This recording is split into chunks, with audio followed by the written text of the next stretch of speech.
यो विशेष संवादको अर्को एउटा नयाँ संस्करणमा स्वागत छ। आदरणीय दर्शकवृन्द, म सुशील पाण्डे। बेरोजगारीका कारण नेपालका युवाहरू विश्वका विभिन्न मुलुकमा श्रम गर्न जानेको संख्या दिनौं बढिरहेको छ। त्यहाँ जाँदा अनेक खालका हन्डर दुःख खेप्न बाध्य छन्।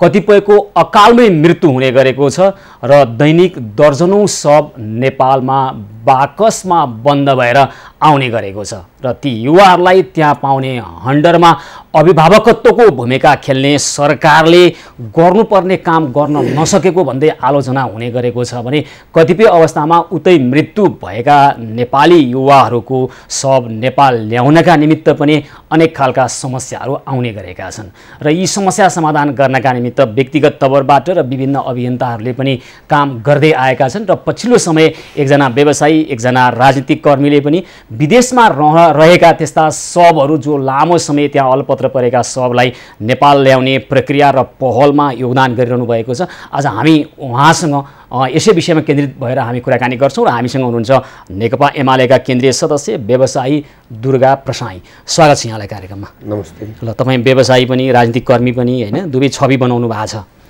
पछिल्लो समय चाहिँ विदेशमा अलपत्र परेका शवहरू नेपाल ल्याउनका निमित्त जसरी तपाईँले पहल गरिरहनु भएको छ हैन, यो यतापट्टि चाहिँ तपाईँको ध्यान कसरी गयो र यसको वास्तविकता के रहेछ नेपालीहरूको स्थिति भन्नुहोस् त। होइन, म केही समय अघि युए गएको थिएँ। पहिलोपल्ट मलाई राजकुमारले बोलाउनु भएको थियो त्यहाँ। अनि फेरि राजकुमार, दुबईका राजकुमार फेरि नेपाल आउनुभयो मेरो निमन्त्रणामा। त्यस पछाडि उहाँ फर्किसकेपछि उहाँले मलाई फेरि 15 दिन पछाडि बोलाउनु भएको थियो। म जाँदाखेरि त्यहाँ चाहिँ मैले यो एकजना रिजवान भन्ने भाइले, रिजवान आलम भन्ने भाइ जो अहिले मेरो बिजनेस पार्टनर पनि छन्, उनले मसँग गाडीमा जाँदाखेरि कुरा गर्नुभयो, यसरी यत्र तत्र नेपालीहरूका चाहिँ लास छन्, महिला पुरुषका, अहिलेसम्म उठाउने पहल कहीँबाट भएन। अब यो भाइहरूले चाहिँ अहिले त्यहाँ नेपाली समाज एनआरएनको भाइहरूले चाहिँ नेपाली कलाकारहरू ल्याएर यहाँ कार्यक्रम गरेर उठेको पैसाले लास पठाउने भनेर त्यो खालको कुरा गरिसकेपछि उहाँले पनि त्यसको लागि पहल गर्न खोज्नुभएको रहेछ। अनि मैले त्यो कुरो सुन्ने बित्तिकै यो त सरकारको दायित्व होइन, यो त सरकारको दायित्व हो नि त। सरकार के गरेर बसिरहेछ भने मैले यदि त्यो सरकारले गर्दैन र भनेदेखि दुर्गा प्रसाई छ नि त अर्को नेपालमा सरकार, गरिबहरूको, दिन दुखीहरूको कति पैसा चाहिन्छ म पठाइदिन्छु। तर अब यसरी विदेशमा कलाकार ल्याएर नचाएर अनि लास यो शवहरू पठाउनको लागि यो काम नगरौँ। किनभनेदेखि मेरो युवराजसँग, त्यहाँको राजकुमारसँग जुन सम्बन्ध भयो होइन, हाइनेस भन्छन्, हर हाइनेस भन्छन्, उहाँसँग जुन सम्बन्ध भयो त्यो सम्बन्ध हामी यहाँ उहाँ आइसकेपछि हामी समकक्षी जस्तो भएर हामीले काम गऱ्यौँ र मेरो पनि त इज्जतको कुरो हो नि त भनेर। अनि मैले कतिवटा शवहरू छन् भनेर भन्दाखेरि अन्दाजी 16वटा छन् होला, 15-16वटा भनेपछि ल तपाईँहरू खोज्नुहोस्, म पैसाको व्यवस्था गरिदिन्छु भनेर पहिलो शव मैले पहल गरेको हिजो 10 दिनमा एउटा शव आइपुग्यो। कति समयपछि, कति समय त्यहाँ रहेको रहेछ त्यो शव? यो चाहिँ 3 महिनादेखि त्यहाँ रहेको रहेछ। कारण के रहेछ तपाईँले भने? कारण चाहिँ तपाईँको आर्थिक समस्या, प्रशासनिक झमेला अथवा आर्थिक समस्या पनि भयो। तर त्यो जो सबवाला मान्छेहरू थियो नेपालगञ्जका गाउँका मान्छे हुन्, उनीहरूले धेरै ठाउँ नेतादेखि लिएर सरकार, राजदूत होइन, श्रम मन्त्रालय सबै ढकढकाउँदा पार नलागेर उनीहरू माया मारेर बसेर छन्। अनि मैले उनीहरूको फोन नम्बर पत्ता लगाएर उनीहरूको चाहिँ शव मैले भनेको 6 दिनभित्रमा आउँछ भनेको तर 4 दिनमै आयो होइन। आएर हिजो एउटा शव, एउटा चेलीको शव चाहिँ समथिङ के मगर बहिनीको शव चाहिँ हिजो हामीले जिम्मा लगायौँ। र दुःखको कुरा हो, एउटा चेली होइन को शव होइन। सरकार के गर्दैछ, सरकार कहाँ छ भन्ने कुरो पनि एउटा प्रश्न उठ्छ।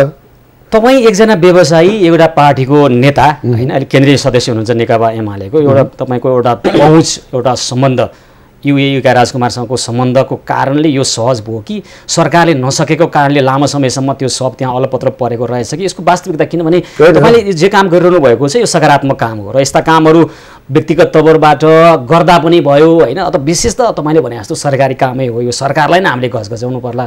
जुन उदाहरण प्रस्तुत गर्नुभयो नि त, सरकारले चाहिँ यो काम गर्न नसक्ने होइन, तपाईँले सक्नुभयो, यसको कारण के रहेछ?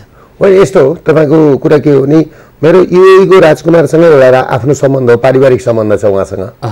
उहाँले मलाई अब राजकुमार भनेर पनि नभन्नुहोस् होइन, मेरो बर्दर भनेर मेरो छोरालाई भन्नुहुन्छ उहाँले।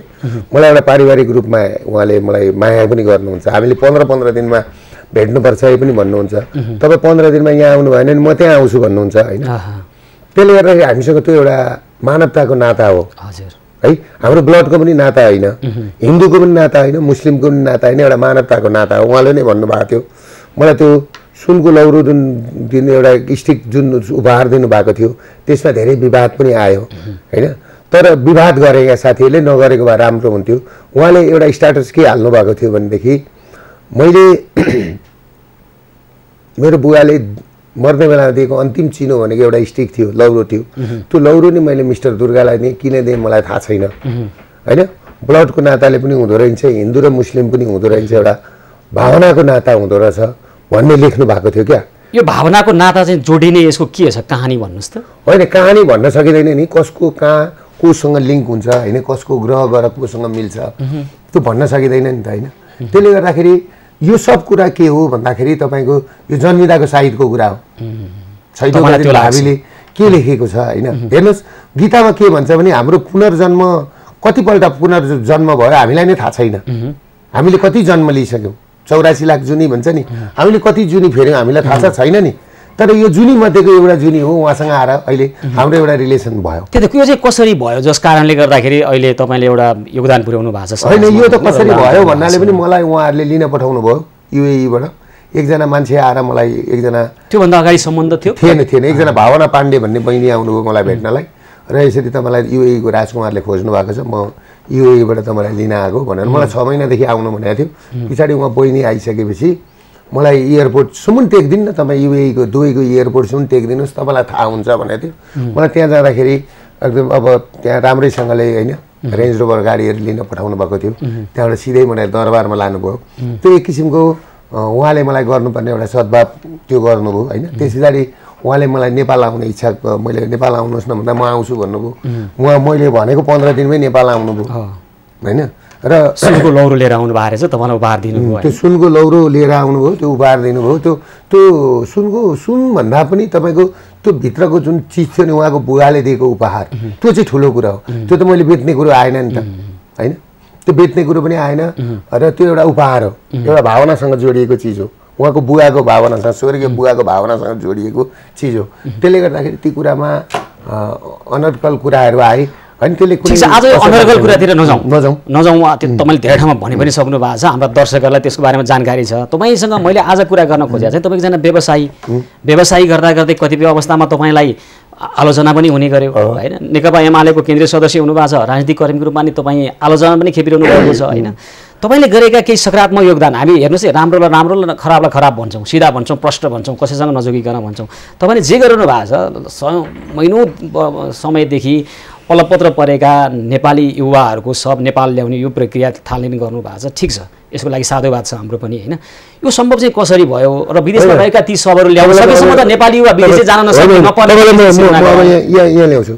तपाईँले मैले यो मात्रै राम्रो काम गरेको होइन क्या, मैले सुरुदेखि नै राम्रो काम गरेको थिएँ।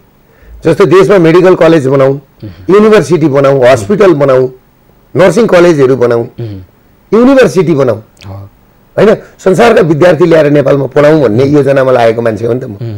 त्यो पनि मेरो राम्रै काम हो। त्यो केही मिडियाले खेदे होइन, केही पश्चिमाका मान्छेहरूले खेदे होइन।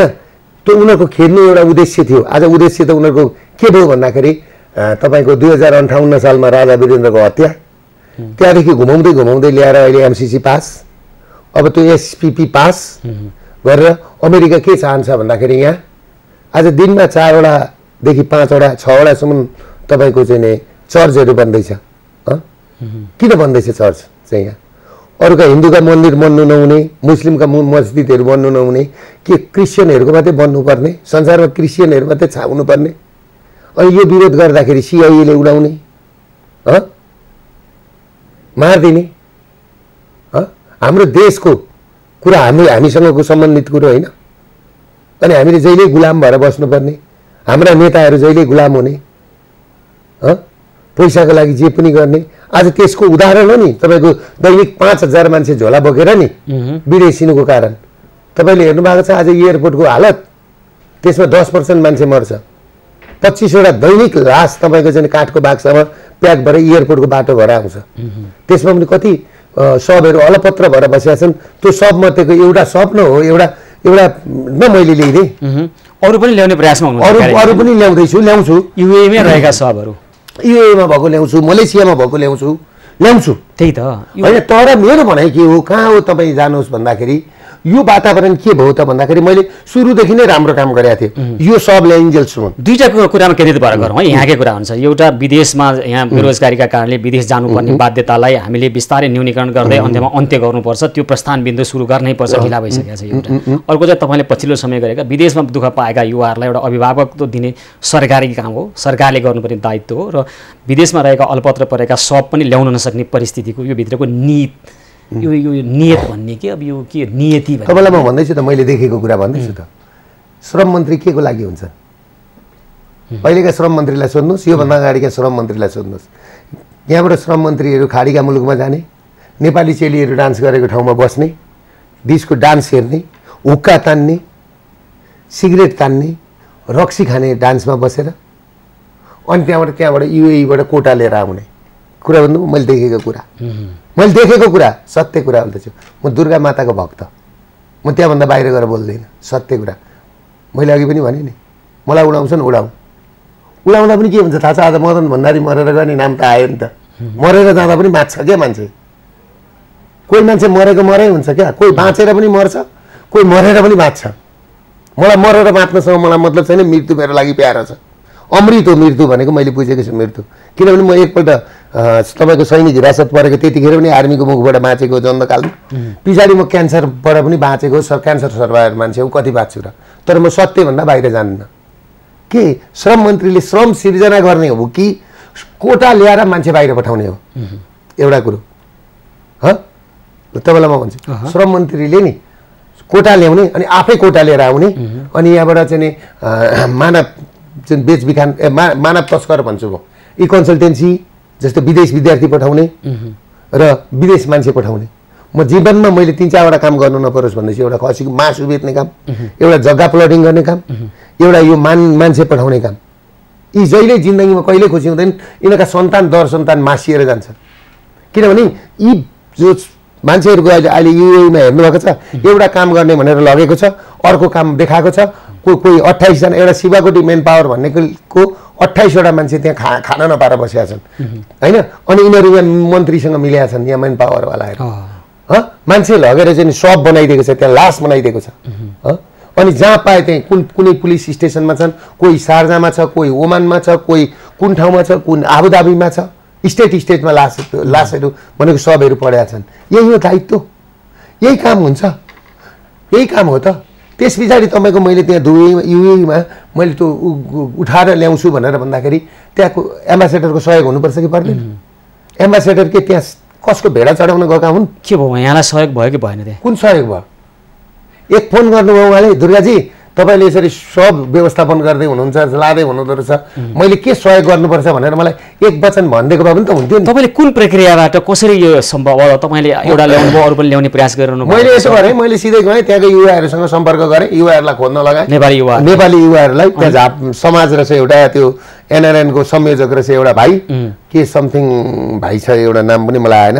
त्यो भाइहरू अनि एकजना कमल भाइ भन्ने छन्, तिनीहरूलाई मैले सम्पर्क गरेर अनि ल तिमीहरू अघि बढ भनेपछि उनीहरू अघि बढे। म युएई सरकारसँग मैले युएई सरकारसँग त्यति मात्रै गरिनँ। मैले दुबईको हाइनससँग मैले के कुरा गरेँ भने जेलमा बसेको कुरो आयो मान्छेहरूको होइन। भन्न चाहिँ 200 जना थिए भन्थे, 200 छन् कि 100 छन् मलाई थाहा छैन, 50 जना छन् कति थाहा छैन। मैले 200 जना छन् भने मैले के भने हाइनसलाई, राजकुमारलाई के भने भनेदेखि तपाईँको चाहिँ नि यसरी चाहिँ नि हाम्रो नेपालीहरू यहाँ थुनिएर छन् होइन। ठुल्ठुलो जघन्य अपराध गरेको छ भने त म केही भन्दिनँ, त्यसमा तपाईँको ज्यानै मारेको छ, यो छ भने साधारण जरिमाना छ होइन, बिना कारण मान्छे थुनिएका छन्, हुन्छ नि त्यस्तो कुरा छ भने आम माफी गरेर पठाइदिउँ, आजाद गरिदिउँ भन्नुभयो यहाँले भने मैले। अनि तपाईँलाई यो 200 जना मान्छेलाई खुवाउँदा पनि त तपाईँलाई घाटै हो, लसै हो, किन थुनेर खुवाउनुहुन्छ?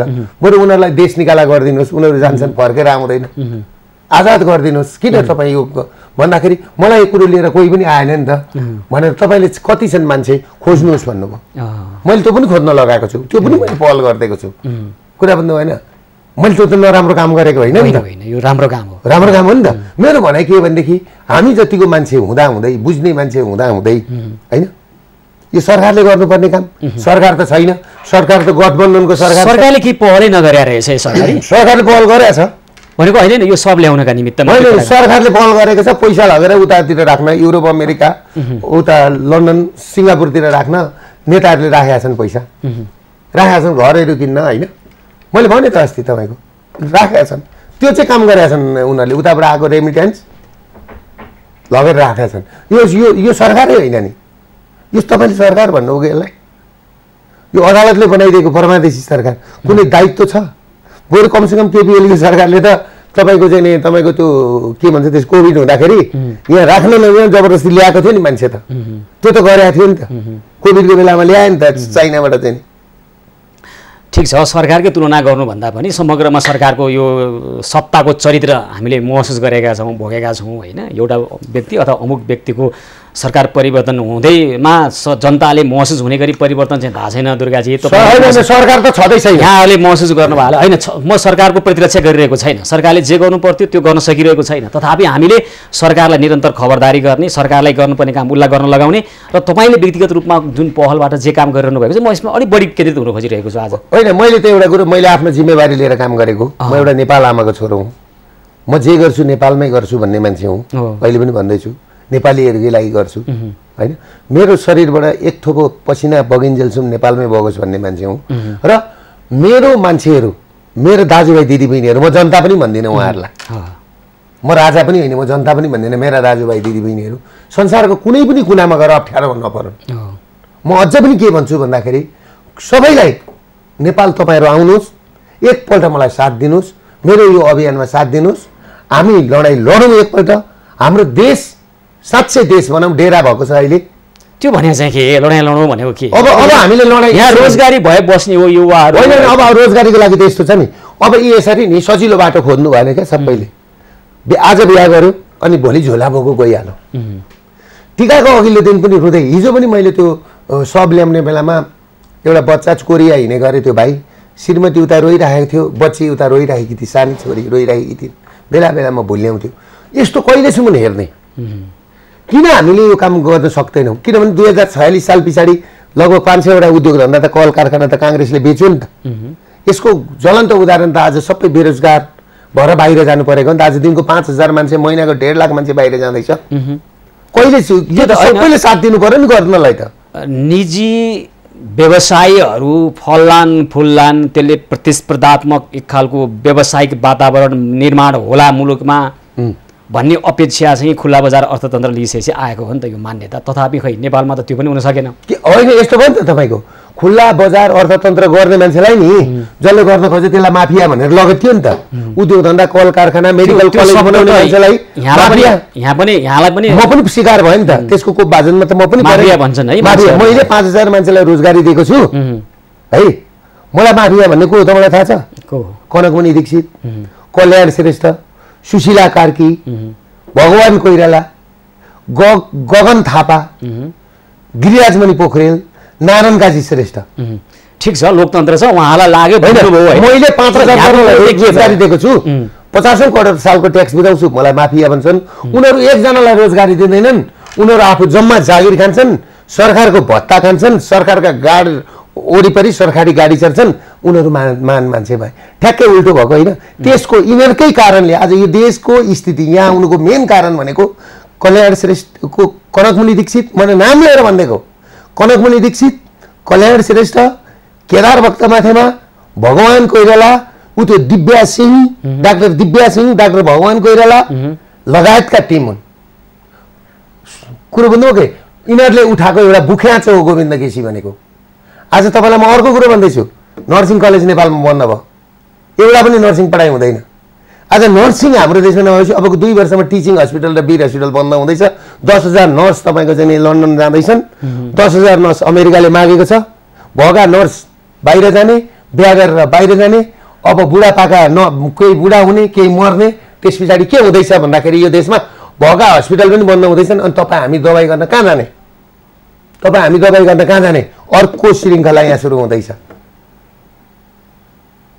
करोडौँ रुपियाँ ट्याक्स बुझाउने मान्छे, हजारौँ हजारलाई रोजगार दिने मान्छेलाई यहाँ लखेटिन्छ, कालो मोसो दलिन्छ। त्यो सुनिल शर्मालाई शिक्षा मन्त्रालयमा बोलाएर कालो मोसो दलले नोबेल मेडिकल कलेजको मालिकलाई जसले रुँदै हिँडे ती मान्छे। तथापि व्यवसायीहरूलाई लागेको एउटा आरोप भनेको चाहिँ के हो भने पैसाकै चलखेल गरेर ऐन कानुन मिचिएर पैसो चाहिँ बढी कमाउन मात्रै खोज्ने, सामाजिक दायित्व निर्वाह गर्न नखोज्ने खालको प्रवृत्ति व्यवसायीमा देखियो भन्ने एउटा आम मान्यता होइन। गलत प्रचार लगाइदिएको। तपाईँलाई म एउटा कुरा के भन्छु भने जब राजा वीरेन्द्रलालको हत्या भयो, डिजाइनसँगले हत्या भयो, त्यस पछाडि के भयो भन्दाखेरि नि दलहरूलाई केही सालसम्म यसो खेलाइयो। त्यस पछाडि के गरियो भन्दाखेरि नि यो टिमले, पश्चिमाहरूको टिमले के गर्यो भन्दाखेरि एमसीसी पास गराउनु थियो। चाइना र इन्डियालाई तपाईँको चाहिँ एउटा ब्यालेन्समा ल्याउनको लागि अमेरिका यहाँ छिर्नु थियो। त्यसको लागि गोविन्द यो कनकमुनि दीक्षित लगायत यी सबै मान्छे प्रयोग गरेर गोविन्द केसीलाई ल्याएर शिक्षा स्वास्थ्य जस्तो नारालाई अघि बढाएर देशमा युवा जति बस्ने वातावरण नबनाएर आज देशको एउटा बच्चा छ नि 5 वर्षको 10 वर्षको बच्चालाई सोध्नुहोस् त, बाबु तिमी पढेर के गर्छौ भन्दा म अस्ट्रेलिया जान्छु भन्छ। किन आज यही देशमा काम गर्छु भन्दैन? यहाँ त अब एसबिपी अमेरिकन सेना आउँदैछ, यहाँ त एमसीसी पास भइसक्यो। कुरो बुझ्नुभयो? यो त रणभूमि बन्दैछ। यो बनाउने काम कसले गर्यो? कसले गराउँदैछ? यहाँ यो डिजाइन अनुसार गएको हो। यो डिजाइन अनुसार गएको हो। त्यसले गर्दाखेरि तपाईँ के मान्नुहोस् भने एउटा मान्नुहोस् या नमान्नुहोस्, आज आर्थिक सङ्कटले अब आर्थिक जर्जर हुँदैछ देश। के हुँदैछ तपाईँले बुझ्नु भएको छ? यसको पछाडि 55 जना व्यापारीको हातमा ब्याङ्क छ। त्यही 55 जना व्यापारीको हातमा 28 वटा ब्याङ्क त्यही 55 जना व्यापारीको हातमा छ। त्यस पछाडि इन्सुरेन्स कम्पनी उनीहरूकै हातमा छ, फाइनेन्स कम्पनी त्यही 55 जना व्यापारीको हातमा, लघु वित्त उनीहरूकै हातमा, सबै उनीहरूको हातमा। अनि एलसी खोल्ने पनि उनीहरूकै हातमा, ट्रेनिङ बिजनेस पनि उनीहरूकै हातमा, रक्सी ल्याउने बिजनेस पनि उनीहरूकै हातमा, दाल ल्याउने बिजनेस पनि, चिनी पनि सबै उनीहरूकै हातमा। कुरो बुझ्नुभयो? अनि उनीहरूले के गरेको छ तपाईँलाई थाहा छ? पैसा जति ऋण यहाँ छ नि, यहाँ त ऋण मात्रै छ, उनीहरूको सम्पत्ति जति सबै बाहिर लगेर राखेको छ। मैले अस्ति भने नि अब एउटा यस्तो खालको आन्दोलन हुनुपर्छ, यहाँबाट 10 जनादेखि 15 जना नेता लखेटिनुपर्छ र 55 जना व्यापारी त आफै भाग्दैछन् यहाँबाट। सम्पत्ति लिएर भाग्दै, सम्पत्ति होइन उता लगिसके, उनीहरू त सेट भइसके। समस्याको समाधान यो हो। यो समस्याको समाधान। अब 55 जना व्यापारी यो लठेट छन् नि, यी नेता होइन लठेट हुन्। यिनीहरूले पैसा लगेर राखेको छ बाहिर, होइन बाहिर। यिनीहरूलाई जबसम्म लखेट्ने खालको आन्दोलन यहाँ हुँदैन तबसम्म अब यो देशले पार पाउँदैन, पाउनेवाला पनि छैन। भनेपछि केही दर्जन नेतालाई लखेट्नु पर्यो, 55 जना व्यापारीलाई लखेट्नु पर्यो। लखेट्नु परेन, व्यापारी त आफै जान्छन्। दुर्गा प्रसाईको पूर्वाग्रह यो हो अहिलेको। पूर्वाग्रह होइन, मैले सत्य भनेको। मैले भनेको कुरो पुगेको छ। 8 वर्ष अगाडिदेखि मैले भनेको थिएँ नि, लघु वित्तले सिद्ध्याए है महिलाहरू भनेर। आज 1 करोड महिलाहरू गाउँमा, तपाईँलाई थाहा छ 15 दिनमा नि हातमा मत्रो बोकेर तपाईँसँग ऋण माग्यो, ल्यायो, त्यही लघु वित्तलाई बजायो, उहाँसँग माग्यो, ल्यायो, उहाँसँग माग्ने जति ठाउँ सक्यो, माइती पनि सक्यो, मामली पनि सक्यो, सबै सकिसकेपछि अब अहिले घर छोडेर भाग्न बाध्य छन् महिलाहरू भात नखाइकन। यसको उत्थान कसले गर्छ? कृषि विकास ब्याङ्क के को लागि बनेको थियो? गाउँमा कृषकहरूलाई लोन दिनुपर्छ कि पर्दैन? ती महिलाहरूलाई दिनुपर्छ कि पर्दैन? महिला उद्यमीहरूलाई आज सक्यो त लघु वित्तले। मेरो हस्पिटलमा दिनको 3 जना 4 जना महिलाहरू 20 खाएर आउँछन्। भरे खोज्दै जाँदाखेरि लघु वित्तको ब्याज कति सुधा गरेको छ? लघु वित्तले घरबाट बाख्रो पनि लगाएको छ, बाछो पनि उठाएर लगाएको छ, घरको टिन पनि भक्काएर लगेको छ, घरभित्रका दराज पनि निकालेर अहिले असुली गर्दैछ। किडनी बेचेर पैसा तिर भनेर अस्ति चाहिँ ब्याङ्कको मान्छेहरूले भन्यो भनेर आएको छ। यसलाई कसले हेर्ने? यसलाई हेर्ने कसले? सरकारको कहाँ छ सरकार? सरकार भए यो स्थिति आउँथ्यो? मैले अस्तिको दिनमा त यो पश्चिमतिरको महिलाहरू रुँदै गरेको मैले देखेको थिएँ।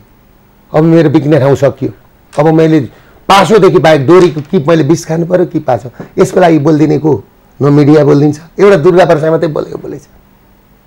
मैले त सत्य बोलेको, देखेका कुरा हामी नै बोलिरहेका छौँ, बोलिरहेका छौँ। तर पछिल्लो 1 वर्षको लागि 1 वर्षपछि मात्रै आएको समस्या त होइन होला, लामो समयदेखिको समस्या हो यो। होइन आयो समस्या, त्यस्तै तपाईँसँग माग्यो अहिले चलायो, उहाँसँग माग्यो अहिले चलायो। अब यसलाई कसरी सेटलमेन्ट गर्ने त?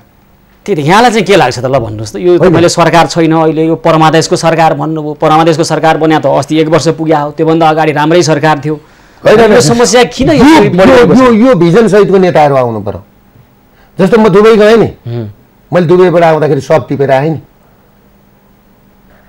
केही टिपेर आउने मान्छे चाहियो क्या माग्ने होइन क्या भिजन भएको मान्छे चाहियो हामी जस्तो मान्छे त्यो ठाउँमा होस् त यो स्थिति नै आउँदैन सरकारमा जानुभयो भने चाहिँ सबै समस्या समाधान हुन्छ समस्या समाधान गर्ने ठाउँमा पुगौँ त एक्जिक्युटिभ पावर हामीले एक्सर्साइज गर्न पाउँ त के हुन्छ पुग्नुहोस् न तपाईँ नेकपा एमालेको केन्द्रीय सदस्य बन्नु भएको छ अब निर्वाचन आउँदैछ जनतालाई आफ्नो कुरा भन्नुहोस् त्यसबाट मत लिनुहोस् जानुहोस् त्यो कसले रोक्छ र होइन र अर्को कुरो हामीलाई के भयो भने यो स्थिति सिर्जना गर्न अहिले धन प्रतिदिन तिमीलाई थाहा छ अहिले यो संहिता पनि हामीलाई भारी भयो यो संहिता इमिडिएटली खारेज गर्नुपर्छ मैले त मेरो पार्टी अध्यक्षलाई यहीँबाट पनि भन्न चाहन्छु यो आउने प्रदेशको निर्वाचन छ नि प्रदेशको निर्वाचनमा उम्मेदवारै नदिउँ भन्छु किनभने यो प्रदेश भन्ने काम छैन किनभने यो तपाईँको चाहिँ सेतो हात्ती होइन कालो हात्ती भयो यो थाम्न सक्दैनन् यो थाम्न सक्छ खर्च मात्रै बढायो जनताको काम गरेन काम भएन झन् तपाईँको विदेशी नै बढे यसले झन् स्थिति झन् गाउँ नाङ्गो भइसक्यो कि अहिले त युवा छैनन् नि ल र म यो विषय लिएर आउँछु यो विशेष संवाद निरन्तर जारी रहनेछ हामीसँगै रहनुहोला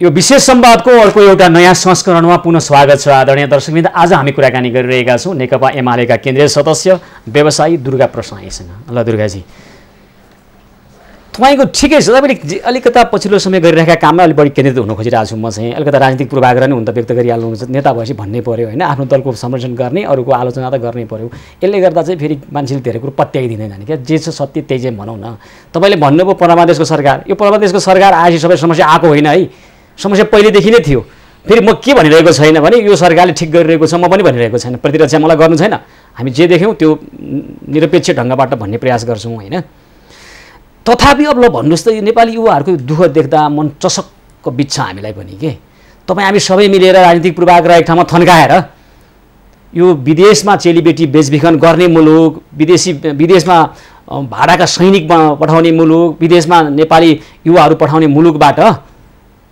एउटा शान्त समृद्ध मुलुक बनाउनका निमित्त पहल गर्नुपर्ने अवस्था छ सबै लागेर के त्यतातिर केन्द्रित हुन मन लागिरहेछ आज होइन त्यो त मैले सुरुदेखि त भने त मैले 5000 मान्छेलाई रोजगारी दिँदा मलाई माफिया भन्ने के फरक पर्यो त ठिकै छ बीज खाएर पनि गरेको छु त तर अब यहाँका मिडियाहरूले यहाँका सबैजनाले नि अब उद्योग धन्दा कल कारखाना गर्ने होइन मान्छेहरूलाई राम्रो व्यवहार गर्नु पर्यो जस्तो युएईमा के रहेछ दुबईमा भने नि मेडिकलको काम गर्नेलाई 1 नम्बर नागरिक भनेर राख्दो रहेछ हाम्रोमा त यहाँ मेडिकल कलेजको माफिया भनेर खेद्ने गरेको छ लखेटेर भेटे पनि ढुङ्गाले हान्ने चित्त दुख्या रहेछ होइन चित्त दुख्ने होइन नि त यो त तपाईँलाई आज मुलुक अर्को कुरो मुलुकमा चाहिँदो भन्दा बढी एउटा कुरा आज भन्छु म तपाईँलाई संसारमा कोही पनि त्यस्तो व्यक्ति छैन जसको प्रशंसा भएको होस् र त्यस्तो कुनै व्यक्ति छैन जसको जहिले पनि आलोचना पनि आलोचना भयो बुद्धलाई पनि ढुङ्गाले आलोचना होस् तर त्यो आलोचनाले कहाँ पुर्याउँछ भन्ने कुरो हो नि त आज तपाईँलाई म एउटा कुरो भन्दैछु नि तपाईँको इन्फर्मल रूपमा पनि मैले भने नि अब यो टिभीहरू चल्न गाह्रो छ पत्रकारहरूलाई आज चल्न गाह्रो छ आज पत्रकारहरू सबै विदेशिएका छन् कारण के हो त भन्दाखेरि नि यहाँका सबै कुरा धराशायी भएपछि तपाईँलाई विज्ञापन कहाँबाट दिन्छ यहाँ फुल फुलेको थियो सबै कुरा भएको थियो व्यापार चलेको थियो मान्छे यहाँ सुन्नु न महँगो भयो भन्छ क्या हस्पिटलमा गयो भने महँगो भयो भन्छ तर त्यसलाई एउटा पैसा कमाउने धनी बनाउने बाटोतिर लागौँ न उसँग पैसा भयो भने महँगो हुँदैन नि कुरा बुझ्नुभयो कि उसलाई पैसा कमाउने बाटोतिर चाहिँ हामीले लगाएनौँ होइन उसलाई सिप ज्ञानतिर लगाएनौँ हामीले के सिकायौँ भने नि अर्कालाई माफिया काम गर्ने मान्छेलाई खेद्ने अनि फेसबुक र ट्विट हेर्नुहोस् त फेसबुकमा कस्ता अश्लील शब्दहरू आउँछन् हाम्रो मान्छे त्यसैमा भुलिया छ यो सबलाई त्यागेर अब काम गर्नु पर्यो अब पनि हामीले काम गरेनौँ भनेदेखि तपाईँले देश त हेर्नुहोस् सर्वदेशी आमा जस्तो बनेको छ कुरा बुझ्नुभयो बच्चा जन्माउने देश हो काम गर्ने वर्करहरू जन्माउने देश हो सरक्क यहाँबाट चाहिँ जन्मेर हुर्केपछि सरक्क विदेश जान्छ फर्केर आउँदैन आज तपाईँको 80% घरका बालक युवा युवती कोही पनि नेपालमा छैन हिजो मेरो भाउजू अस्ट्रेलिया जानुभएको अरे अनि एक्लै जानुभएको साथी छैन भनेर मेरो वाइफले सोधेको अरे ए नेपाली नै नेपाली अब हावाईजहाजभरि नेपाली छन् कति हुन् कति अनि सकिएन कुरो कहिलेसम्म जाने भनेको यो त्यही रोक्नु पर्यो भनेको अब रोकौँ सबैजना मिलेर रोक्नु पर्यो साथ दिनु पर्यो नि हामी जस्तो मान्छेहरूलाई तर हेर्नुहोस् न रोगौँ भनेको सरकार आफ्नो बाहेक चिन्ता गर्दैन उसलाई सबभन्दा बढी चिन्ता आगामी निर्वाचनसम्मको छ व्यवसायीहरूको कुरा गर्ने हो भने व्यवसायीहरू जसरी पनि पैसा मात्रै कमाउनुपट्टि केन्द्रित भए भन्ने आलोचना खेपिरहेका छन् त्यसमा के हदसम्म सत्यता पनि छ तपाईँ आज जे कुरा भनिरहनु भएको छ हामीसँग गरौँ गर्ने चाहिँ कसरी त भने म आज एउटा कुरा भन्छु तपाईँलाई व्यवसायीलाई कुन व्यवसायीले आज यत्रो तपाईँको कुन व्यवसायीले आज यत्रो कमाएको रहेछ कुन व्यवसायीले लुटेको रहेछ त्यो 55वटा व्यवसायको अहिले तपाईँले भन्दै हुनुहुन्थ्यो 55 व्यापारी त जसले ब्याङ्क चलाएका छन् 55वटा व्यापारीले त तपाईँको 28वटा ब्याङ्कको 82% पैसा चलाएको छ अनि त्यो पैसा त नि सबै बाहिर छ अनि त्यही भने त्यो पैसा त सबै बाहिर छ त्यही भने नि किनभने 55 छ धेर पैसा युएई मा छ लन्डनमा छ नेताहरूका पैसा तपाईलाई मैले भने त 60 देखि 70 हजार करोड रुपैयाँ पैसा आज यो 30 वर्ष जब 46 साल पछाडि 60 देखि 70 हजार करोड रुपैयाँ पैसा बाहिर छ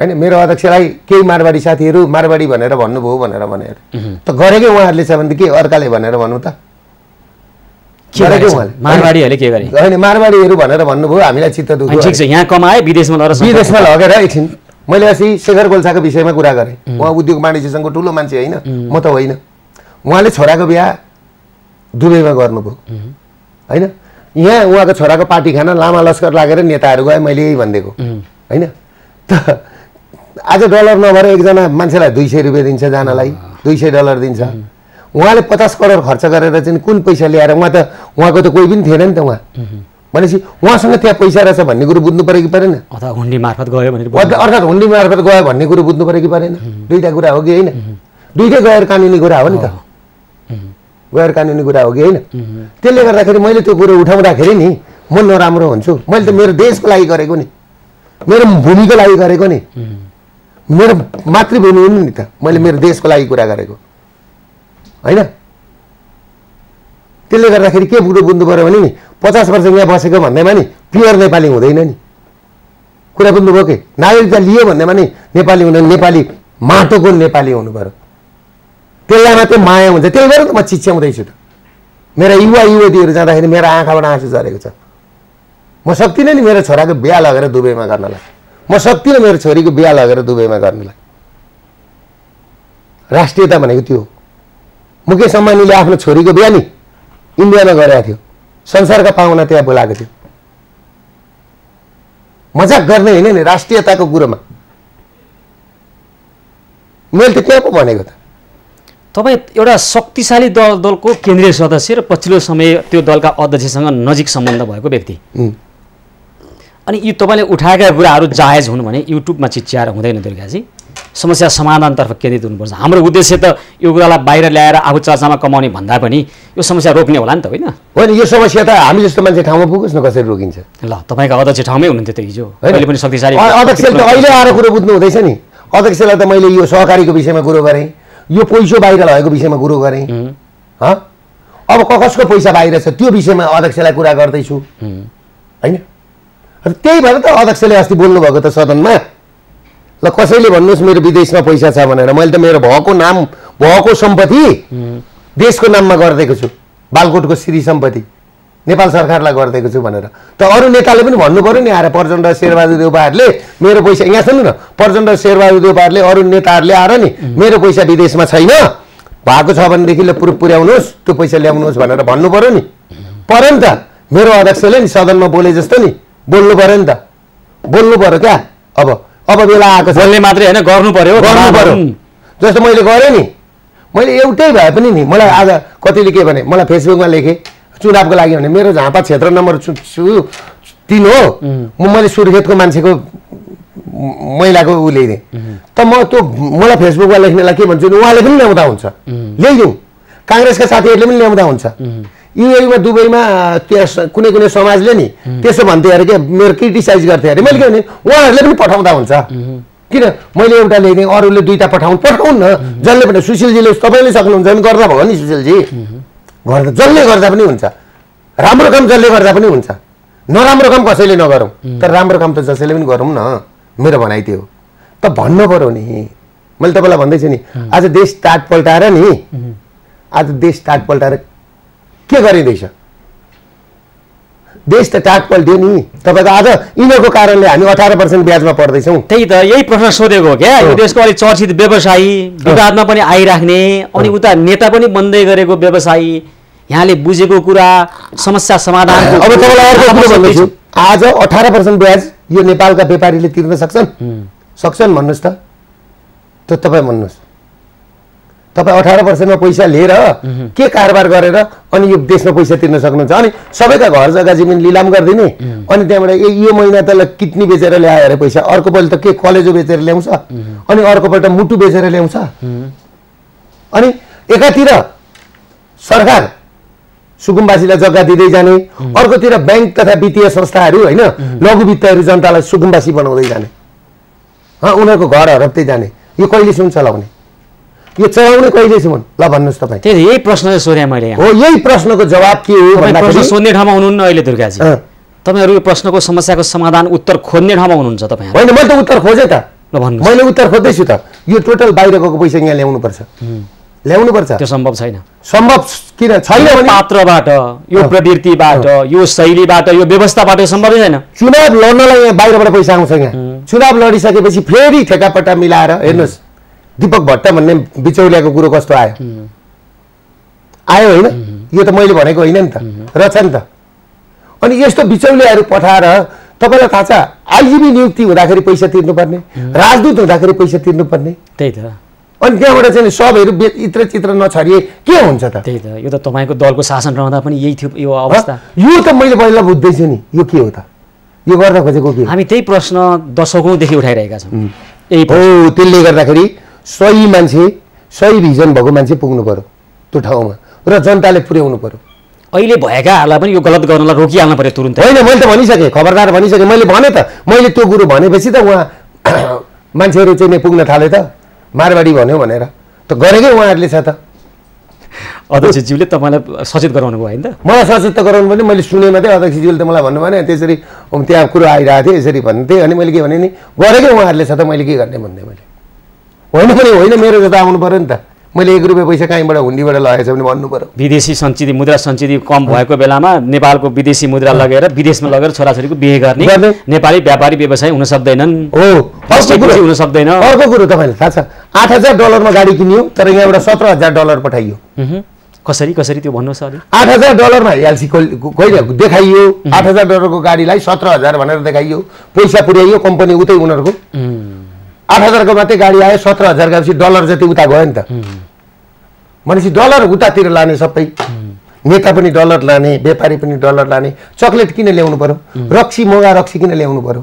हामीलाई कर घटाइ फेरि कर घटाइ किन ल्याउनु पर्यो सेनेटरी प्याडका कम्पनी आज सबै नेपालीले चलाएको थियो डुबे यो यही हो व्यापार नेपाली जति सम्मै सिद्ध्याउने नेपाली व्यापारी त्यो न्यू रोडमा बसेका तपाईँहरू खोज पत्रकारिता गर्नुहोस् खोज पत्रकारिता साँच्चै गर्नुहुन्छ भने न्यू रोडका हरेक ती दोकानेलाई सोध्नुहोस् त कुन चाहिँ खुसी रहेछ मैले त मेरो मात्रै कुरा गरेको छैन मैले आम व्यापारीको एउटा गाउँमा बस्ने किसानको लघु वित्तको ऋण खाने छ नि बाख्राको पाटो किन्नलाई ऋण लिएको भनेपछि नेपालमा व्यवसाय व्यापार गर्न सहज छैन तथापि तपाईँको व्यवसाय त फस्टाइरहेछ नयाँ नयाँ क्षेत्रमा हात हालिरहनु भएको छ होइन मैले कसरी हालेको छु मलाई थाहा छ भन्नुहोस् त मैले नयाँ नयाँ क्षेत्रमा नि कसरी हात हालेको छु त्यो त मेरो हेर्नुहोस् न डाटा हेर्दा थाहा भइहाल्छ नि म ल्याइदिउँला नि त्यो त होइन तपाईँको व्यवसाय चाहिँ फस्टाइरहेछ फेरि मेरो व्यवसाय फस्टाएको छैन मैले दुःख सुख गरेर नयाँ क्षेत्रमा तपाईँ अहिले सराङकोटमा होटल खोल्ने अहिले मलाई योजना सुनाउँदै हुनुहुन्थ्यो है दुबईमा फेरि मलाई त्यहीँ होटल त्यहीँ मलाई राजकुमारले उ गरिदिनु भएको त्यहीँ यही खोला भए हुन्थ्यो नि त राष्ट्रवादीको तपाईँ कुरा गर्दै हुनुहुन्थ्यो त मलाई यहाँ खोल्नलाई दिनु पर्यो नि त मैले मेडिकल कलेज खोलेर मैले आज विद्यार्थी पाएँ पढाउन कुहाएर राखिदिनु भएको छ त तपाईँहरूले सबै मिडिया लागेर माफियाले खोलो भनेर पाएँ त मैले पढाउन पाइँदैन नि त त्यो दुबईमा खोले अब के गर्नु त उहाँले आइज भन्नुभयो दुबईमा मेडिकल कलेज रहन्छ अहिलेसम्म संजोगले मैले राम्रो काम गरेको थिएँ उहाँले देख्नुभयो एउटा मिल्यो खोलिसक्नुभयो दुबईमा होइन काम सुरु हुँदैछ उहाँहरूले नै पैसा हालिदिनु भयो, इन्भेस्टमेन्ट कम्पनी उहाँहरूकै छ, उहाँहरूले नै लगानी गरिदिनु भयो, तैँले चला भन्नुभयो, 99 वर्षलाई लिजमा दिनुभयो, 30 वर्षमा ऋण तिर्नु भन्नुभयो। म त किन डर, म त ओपन, म त मेडिकल कलेज खोलेको दिन म यहाँबाट 100 जना पत्रकार लगेर उहाँसँग पैसा लिएको हो, यहाँबाट पैसा लिएको हो भनेर देखाइन्छु। हुन्डीबाट यहाँ 7 लाख रुपियाँ निकाल्न पाइँदैन, आफू 2 नम्बरी काम जानिँदैन। कुरो बुझ्नु भएन? त्यसले गर्दाखेरि तपाईँ के बुझ्नुहोस् भने कतिको चल्छ दुबईमा मेडिकल? मेरो विचारमा 2 वर्षदेखि 2.5 वर्ष लाग्ला। नेपाली एउटा व्यवसायीको दुबईमा मेडिकल कलेज, क्यान्सर हस्पिटल त हामी 7 महिनामा अपरेसनमा ल्याउँछौँ 100 बेडको दुबईमै, विश्वस्तरीय, त्यो त वर्ल्डकै सबैभन्दा बेस्ट क्यान्सर हस्पिटल हुन्छ होइन। हामी त्यहाँ चाहिँ नेपाली सामान्यले त्यहाँ उपचार पाउँदैन नि फेरि? होइन, नेपालीले गर्न पनि सक्दैन, पैसा धेरै चाहिन्छ होइन, गर्न पनि सक्दैन नेपालीले, किनभने हामीले त्यहाँ प्रोटोन थेरापीमा जाँदैछौँ, एउटै मिसनलाई 4.5 अरब पर्दैछ होइन। कुरा बुझ्नु होइन? त्यो चाहिँ नेपालीहरूको धेरै टप लेभलको मान्छेले मात्रै गर्न सक्छ। त्यो लेभलको मेसिनहरू भनेको रोबोटिक सर्जरी, साइबर नाइफ भनेको त्यो हिसाब किताब के काम भयो त तपाईँ एउटा व्यवसायीले पाएको सफलता? नेपाली यस्तो त्यो मैले के थिएँ, व्यापारी भनेको कस्तो भने म व्यापारी होइन क्या, मैले व्यवसायी भन्ने शब्द प्रयोग म व्यवसायी पनि होइन, मैले एउटा समाज सेवा गरेको। मैले के भने राजकुमारलाई भनेदेखि जहाँ भए पनि राजनीति गर्नलाई सीमा चाहिन्छ, सेवा गर्नलाई सीमा चाहिँदैन। मैले मेरो देशमा गर्न पाइनँ दिल खोलेर काम होइन, मेरो अनुभव म तपाईँलाई सहयोग गरिदिन्छु। म कति बाँच्छु र? त्यही त मैले त्यहाँ गर्दिनँ आँटेको। युएई जो हजारौँ नेपालीको श्रम र पसिनाले फल्दैछ फुल्दैछ, त्यहाँ तपाईँ एउटा क्यान्सर अस्पताल खोल्दै हुनुहुन्छ, तर त्यहाँ नेपालीहरूको पहुँच छैन मात्र भन्न खोज्छ। होइन, पहुँच अब पैसा हुनेले जान्छ, उपचार गर्छ, मेडिकल पैसा हुने भने त्यही त हो नि होइन। केही दर्जन नेता र 55 जना ब्याङ्करहरूसँग मात्रै रेजल्ट पैसा नेपालमा होइन, त्यही हो कुरो, त्यही हो। अरू पैसा उनीहरूले मात्रै बाँच्न पाउने। अब उनीहरूले मात्रै अहिले त तपाईँले एउटा कुरो के बुझ्नुहोस् भने नि, मैले अघि भने त ब्याङ्क पनि उहाँहरूलाई नै, इन्सुरेन्स पनि उहाँहरूलाई, फाइनेन्स पनि उहाँहरूलाई, लघुवित्त पनि उहाँहरूलाई होइन, ट्रेडिङ बिजनेस पनि उहाँहरूलाई। अब एउटै काम बाँकी छ, सेना र पुलिस बुझाइदिउँ। किन बुझाउने? त्यो सञ्जाललाई त्यो घेरालाई तोड्ने हो नि। हो, मैले त्यही त बुझाइदिउँ, त्यहाँबाट खेलै खत्तम हुन्छ। तपाईँहरू अनि त्यहाँबाट चाहिँ नि चुप लगाएर बस्नुहोस् भनेर भनिदिएको। नभए राजनीति गर्ने मान्छेले यस्तो हुन्छ, त्यति पनि भिजन हुँदैन। ब्याङ्कको ब्याज आज 18% भयो नि, के कारणले भयो भन्दा जम्मै पैसा बाहिर पठाएर हो नि त। लिक्विडिटी प्रब्लम भएपछि नि पैसा सबै विदेशिएपछि के भयो भन्दाखेरि यसको मार आम जनताले भोग्नु पर्यो। ल न, कार्यक्रमको अन्त्यतिर आइसकेका छौँ। तपाईँको कुरा सुन्न त मन लागेको थियो, अलिक मसँग प्रश्नहरू पनि बाँकी नै थिए, समय छुट्टिँदै गएकोले अन्ततर्फ छौँ कार्यक्रमको। ल भनिदिनुहोस् त, त्यसो भए के भन्थे यस्तै परिस्थितिमा तपाईँ यसलाई राजनीतिक मुद्दा मात्रै बनाएर आगामी निर्वाचनमा चुनाव जित्ने योजना मात्रै बनाउने कि साँचो होइन? तपाईँले मात्रै कुरा गरेन, तपाईँको दलले पायो भने त यी गर्नेवाला छ, समस्यालाई देखाउने, समस्यामाथि राजनीति गर्ने, समस्या समाधान खोजिरहेका छौँ। अब खर्च घटाउनु पर्यो, संहिता खारेज गर्नु पर्यो, नम्बर 1। मैले अघि पनि भने नि, संहिता खारेज गर्नु पर्यो, खर्च कटाउनु पर्यो होइन। कृषि विकास ब्याङ्कले कृषि विकास ब्याङ्कको काम गर्नु पर्यो, वाणिज्य ब्याङ्कले वाणिज्य ब्याङ्कको काम गर्नु पर्यो।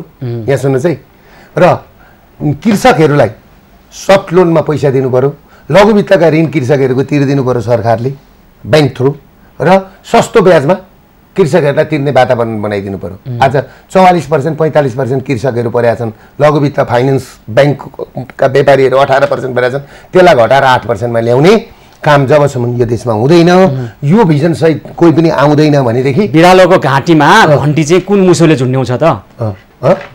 बिरालोको घाँटीमा घन्टी चाहिँ कुन मुसोले झुन्ड्याउँछ त भने? होइन, अब त झुन्ड्याउनै पर्यो नि, जुन मुसोले पनि झुन्ड्याउनु पर्यो। देखिएन त्यो हिम्मत भए मुसो, त्यो हिम्मत भएको मुसो त देखिन्न। राजनीति हामीलाई ठाउँमा पुर्याउनु न, हामीलाई ठाउँमा पुर्याउनु न, कसरी झुन्ड्याउनु पर्दो रहेछ।